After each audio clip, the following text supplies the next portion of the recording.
హనుమా, నీవు పుంజిక స్థల అనేటువంటి అప్సరస శాపవశాత్తు అంజనాదేవిగా ఈ లోకంలో ఆవిర్భవించింది. కేసరి అనేటువంటి వానర వీరుడికి ఆమె భార్యగా ఉన్నది, పత్ని. రామకార్యంలో సహాయం చేయటానికని రుద్ర తేజస్సు వాయుదేవుడు మోసుకొని వచ్చాడు. ఒకసారి మీ తల్లి అయినటువంటి అంజనాదేవి హిమవత్ పర్వత ప్రాంతాల్లో విహరిస్తూ ఉన్నప్పుడు ఆ వాయుదేవుడు ఆమెను ఆలింగనం చేసుకున్నాడు. తద్వారా ఆ తేజస్సు, ఆ ప్రభావము, ఆ శక్తి, ఆ వేగము, ఆ బలము కలిగి నీవు జన్మించావు. నీ తండ్రి అయినటువంటి వాయుదేవుడు నీ తల్లికి వరం ఇచ్చాడు.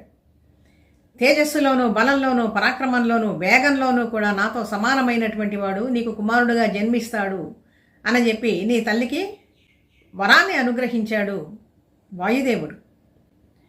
ఆ విధంగా జన్మించినటువంటి వాడివి నీవు కదా.